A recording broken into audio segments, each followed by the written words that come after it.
Oh, awesome.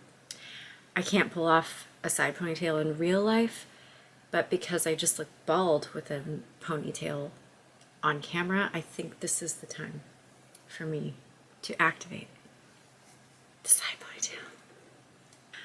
ponytail. Escape from the Matrix.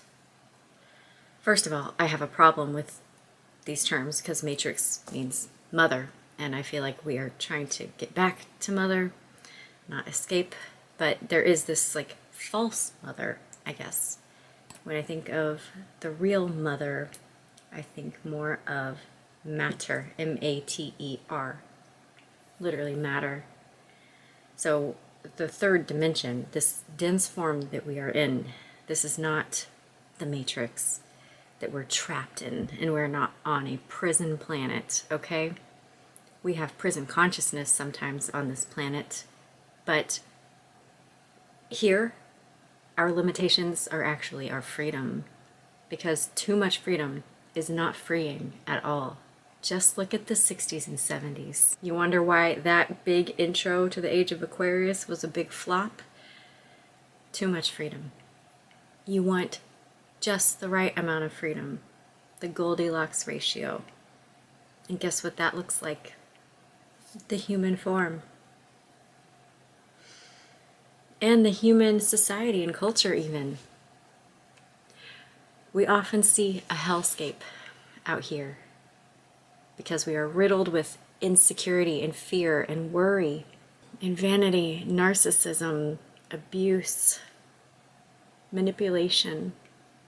Interestingly though, it's these very shadows which ground us and bind us. Yeah, it feels like barbed wire at first, and ultimately lead to it's not like an escape, it's more like our gentle detanglement, like in Buddhism, our disentangling from one another that allows us to see exactly what it is that we're a part of. And I'm not pretending to know all the time exactly what it is that we're all a part of. Sometimes it feels very clear, other times I can't see it at all. But the word clarity is as good as it gets when it comes to describing knowing what it is that we are a part of, because it utterly defies words, numbers, all of the anchor points of information that humans have used to try to grasp it. I will reiterate that my theory is that as we discover on this plane of existence, we are actually fleshing it out, like creating creation. I think we are that much a part of God. We have these big old brains which fuck us up. Like, they are drugs themselves, these brains. They are producer, manufacturer, partaker of drug. They produce DMT, dimethyltryptamine. They produce the God experience, all by their own. Like me, I don't have to take medicinal plants. I just trip. When people realize that they have psychic abilities or an open third eye, or as I've been describing it, and I have a BFF right now for like the first time in my life, a true equal BFF who has the same thing.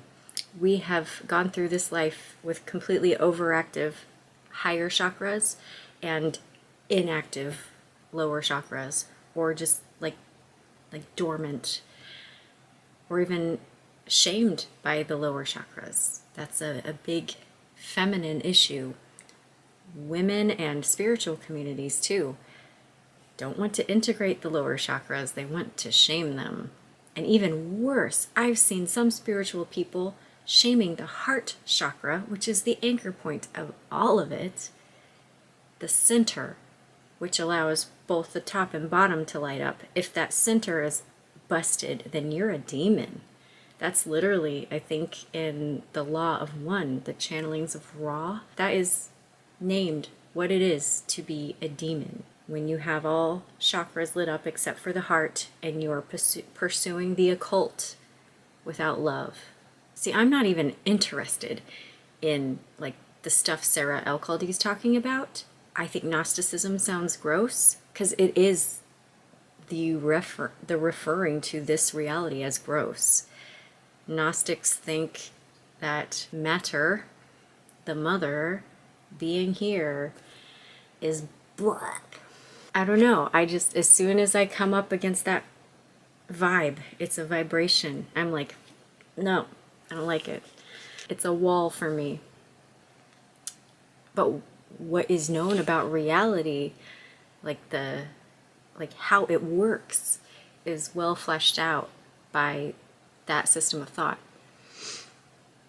I can't remember what it was compared to. It was like Gnosticism and then some other thing that was more like reveling in the material.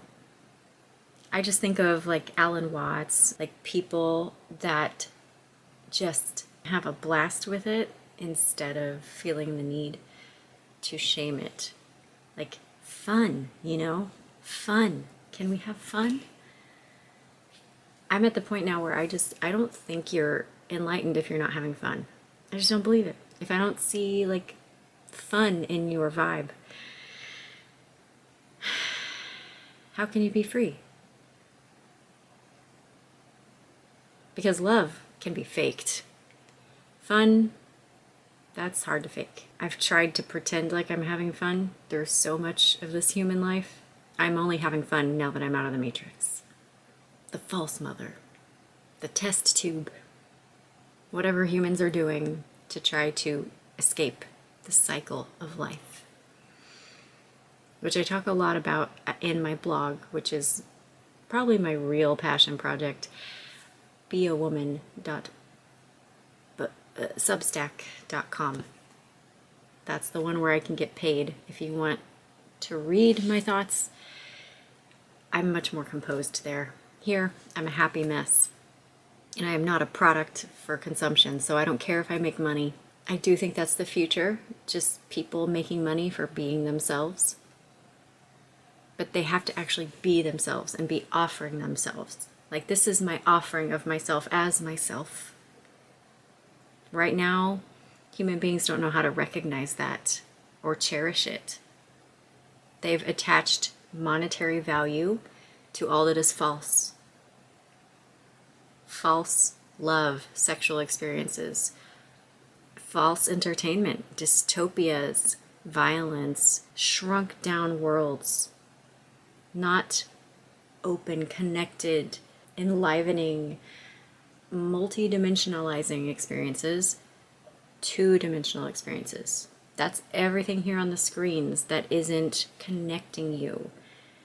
Like, sometimes I do feel that this is a portal of connection, but it's rare. More often than that, I feel that it's in service of disconnection. It's people hunting for what they don't like instead of what they do really like, which is a process of individuation. We go through early life and we are judging big time, and we're rebelling. Like, negation is a first way that we know ourselves, is by saying what we are not. And that's what judgment is. Nobody has to take individual judgments very personally, because they're just us saying, okay, well, I'm not that. And if imitation is the highest form of flattery, I guess that is probably the highest form of unflattery. But we're all here to be different, not to be same.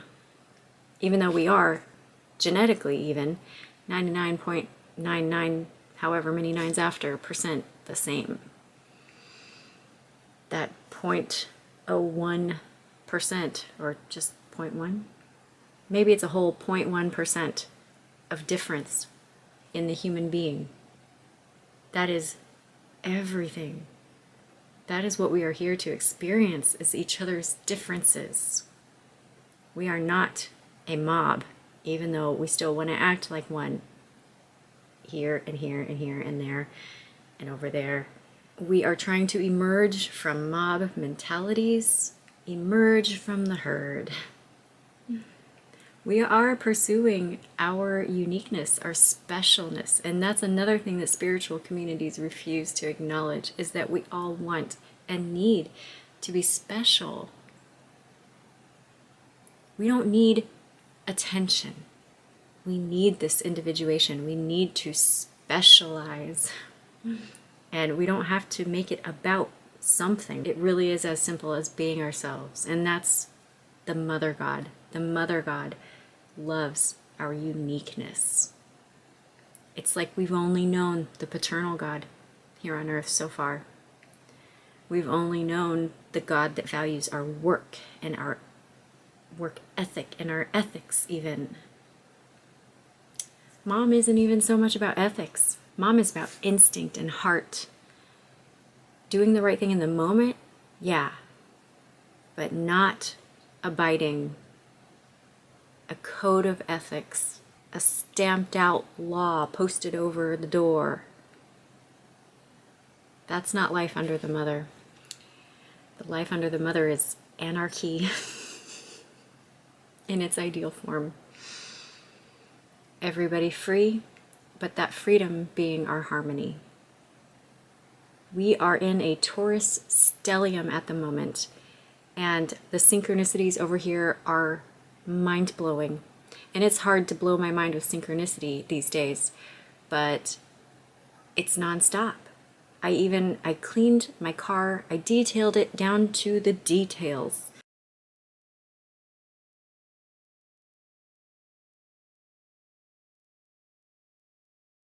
For the first time probably in its whole life, because it's made it to 200,000 miles, and we're gonna go to at least 311,000. That much I know. I'm working on manifesting a 1,000,000-mile miracle. Even though she's an Uber Lyft service vehicle, I think we can do it because I flew that car. I don't mention this very often, but since we're talking escaping the matrix, when I went through my spiritual emergency 3 years ago, I started driving that car to what I thought was like my dad's place. I was full-blown hallucinating. It was very dangerous. I should not have been doing this, but it did lead to me going to a mental hospital. So I was trying to get to my dad's. He was states away. I was driving the car on the highway, and the seats went back. The roof of the car peeled off, and it was just stars and flying through the galaxy. Of course, I don't mention this very much. It is nuts. It's crazy. It's the one thing about this spiritual emergency that I keep looking back on like, what? That, like a lot of it was just hallucination, and it was weird, but it was just hallucination. It didn't involve my literal physical vehicle. This was me actually driving on a highway until my car flew, and then somehow I was still intact and on the road until my car ran out of gas under a highway. Like literally the moment that the car stopped, I was under an overpass, and my car just lightly bumped the side. It just, no bad shit happened. Sorry, that was a big old parenthesis. But I think it's very on topic with escaping the false matrix. I am just going to keep calling it that, the false matrix, because matter is a true matrix. Like, we are in a matrix, our body. We are in a matrix, Earth. A well-ordered, divine matrix of being. I know I've referred to it as like a nut sack, and then we're sperm, and just weird stuff. That was just me having fun. And my clarity has not been that great for a while. It's coming back. I just have to be careful. I have to stay grounded. Or my crown chakra will blast me out of this existence. So how do you, practically speaking, disentangle yourself from the false matrix? Do you want to fly your car? Do you want others to think you're nuts? Do you want a smile on the face of every one of the cells in your body all the time? Then you just have to... How the fuck did I do this? Well, I guess it starts with not having any fun and realizing that that just won't do. Like, here I am. I'm alive. I'm not doing anything else. Why can't I have fun? I'm fully operational. What's the deal? 10 fingers, 10 toes. Even if you don't have 10 fingers and 10 toes, even if what you've got is like an arm, even if that's all you have, you still have this choice between there's not having fun over here and having fun over here. And there are all these things in between that trip us up, like shame, guilt, fear. Like, what are these programs even? What are you gonna do that's so bad that you deserve eternal damnation or even temporary damnation? Seriously, tell me. What do you do that's so bad? There are some big things that, like, if they're on that list, like, it's like we should talk. But for the most part, people feel immense amounts of guilt and shame and pain over nothing. Nothing. Especially if your family was religious, then you have a lot of programming in there that does not belong to God. A script has been downloaded into you to keep you in line within your culture, to keep a group functioning. And it's perfectly fine to keep that program and stay within that group. The one thing that would have to go, or that should go, is your identification with it in an eternal sense. So once you get to this point, this level of disidentification, like enough that you can say, oh, right, this is just the water that I'm swimming in. I was born in this pond, so I'm saturated with the stuff of this pond. But there are so many other ponds. I've been coming after cultures really hard the past year or so. And I think it's because I'm in the United States, where there is so little culture, that we romanticize it big time. Like, our culture is pretty much no culture, which I love. I love the freedom of that.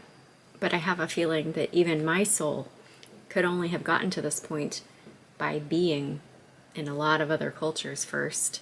I don't know about reincarnation per se. I more so believe that we've all come the entire spectrum of existence. Like, something in us has traveled through all of it, the whole collective unconscious. And if, like, reincarnation is real, like that we're just hopping from body to body to body, then there are just some experiences that we've had in the past that are nearer than others. And I don't think this is linear even. I think our souls might reincarnate, like, for me, it may have incarnated in 1984 after having lived in 3033. Like, maybe I felt like there were some lessons I needed to brush up on, so I came back. Or maybe we decided as a collective that we could have done this or that better here on Earth. Because I cannot escape the fact that I feel like I come from the future way more so than the past. I barely even store memories. I'm not nostalgic for anything but the future. I know that much. I've always struggled with nostalgia.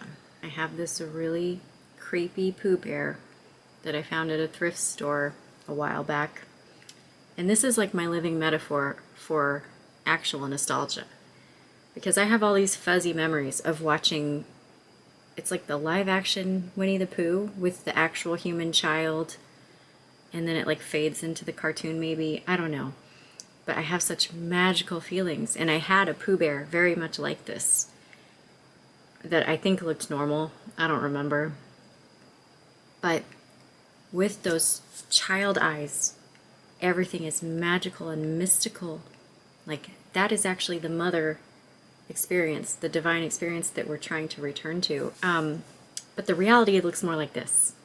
It's only because we're in that altered state of consciousness as children, and we're innocent, pure. That's the only reason that it gets imprinted on us that something that looks like this actually looks like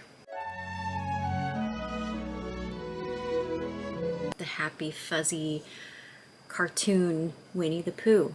But as far as I'm concerned, today is always better than yesterday. And today also sucks compared to tomorrow. We are always, it's not Sisyphus, like every day is the same.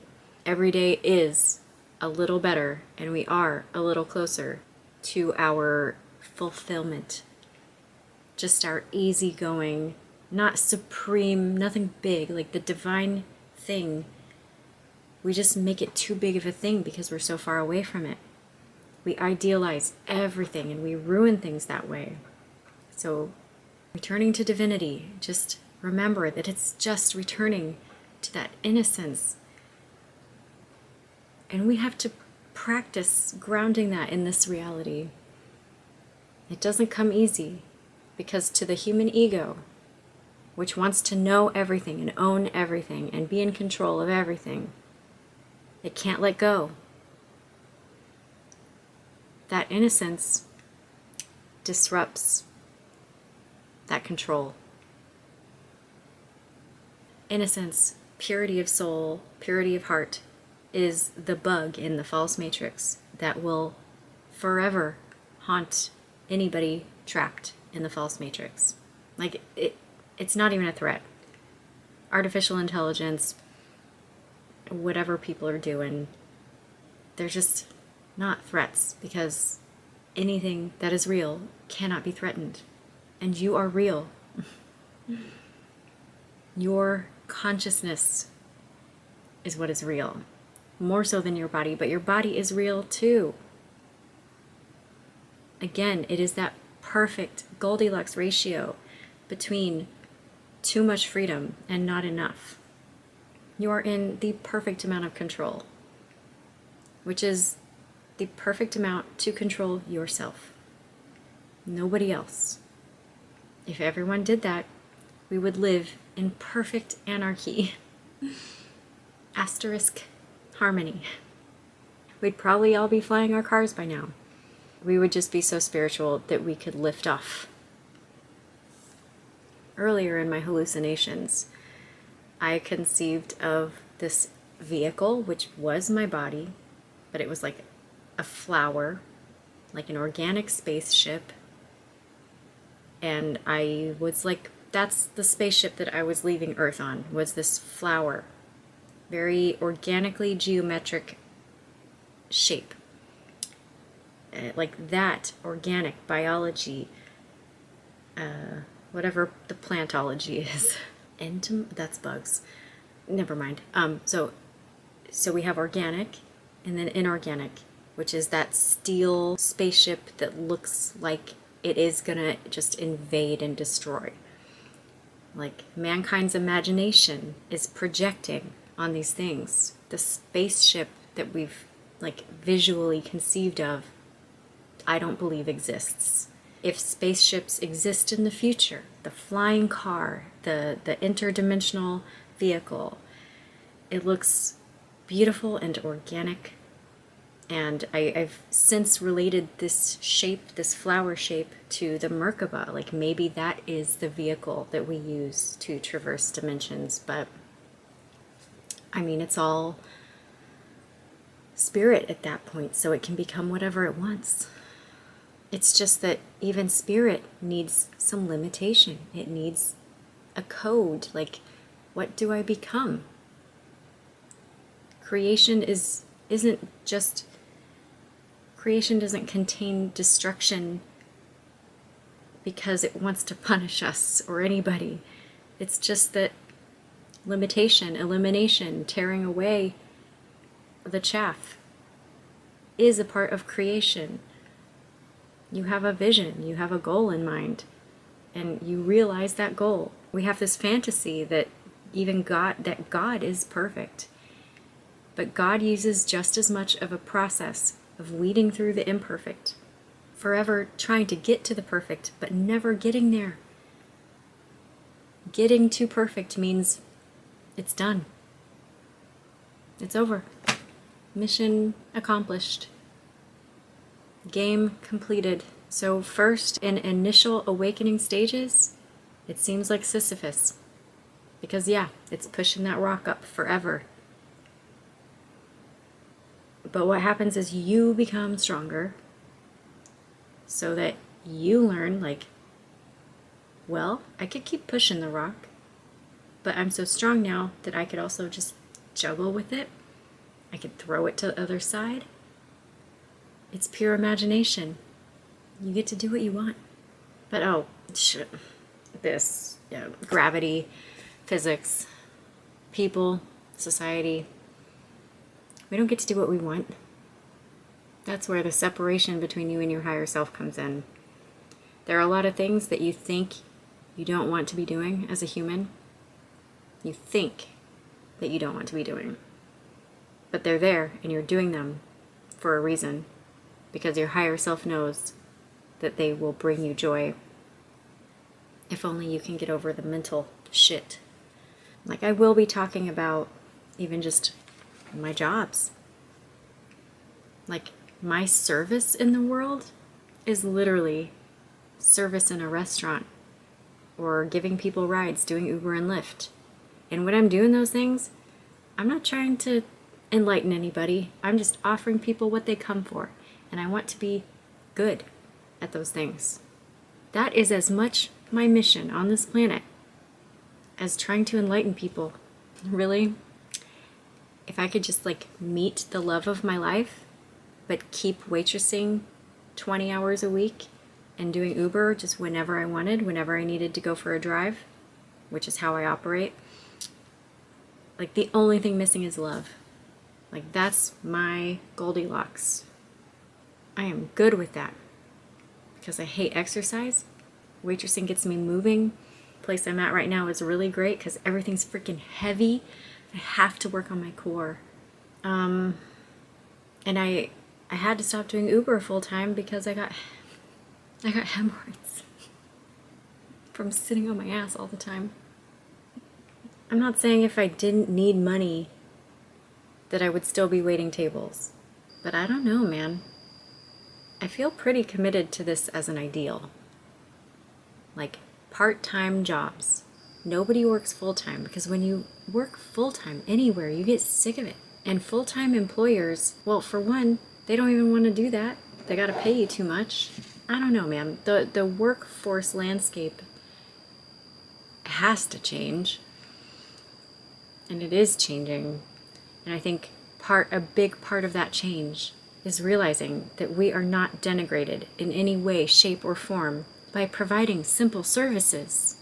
This is the Zen and the art of life, is simple service. And that's a big thing that spiritual people just aren't fucking talking about, and I hate that. Be of simple service. And then worry about all the other shit. That's how I escaped the Matrix. Really. I decided that what I was doing was good enough. And everything else blossomed from there. Okay. I just happen to have this, I forgot what kind of kyanite this is. It's heat treated, but look how beautifully it goes with this card. I don't know why I have this sitting here, but it's the age of Aquarius, but pouring coffee. Even better. Coffee. Imagine Jesus comes back and he looks like this, and he's not turning water into wine, but coffee. This is my Jesus. That's my big hitch with Christianity, is I just can't do the Jesus part. I'm sorry. I can do Christ. I'm sorry, but Jesus, Jesus, Jesus, Jesus. It's too much. I think Jesus himself would kill himself if he could, but he's eternalized himself to a point that, like, all these prayers and thoughts are coming in all the time to him, and he's just like, I just see him like this. Leave him alone for a while. Let's talk to A. Let's just call her A. This even reminds me of the Seven of Swords, like all the little tents. These tents right here. This is one of those cards in the tarot that is so quizzical because it's got the yellow background, which is supposed to be really awesome. Like, this is a good thing. But it doesn't look good. I've kind of described it as like, okay, this man, he's got the red boots and hat, which red for me symbolizes passion in the tarot specifically. And he's got the white shirt, which would be purity, under his whole garb. It's like the person that, like the mole, the person that goes into a bad place to uncover corruption. But that doesn't even work. He's become super conflicted due to trying to change a system that it's actually very egotistical to think that you can go in and change a thing like that, like be a mole. Instead, what we're supposed to do is just raise our vibration. Like this woman, is very tall. She's above the circus tents. I don't even know what those actually are, but they look like circus tents.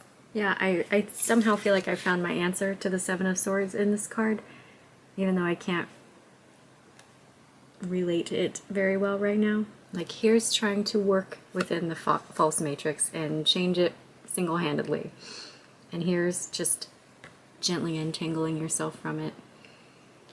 Just growing taller. Okay, that's it for today. I hope you liked my side pony. I hope I like it as much in the editing process as I do right now. We'll see. Thank you so much for making it this far. And if you have, I assure you that you are either on your way out of the matrix or already there. I am the Hermitess. Peace out.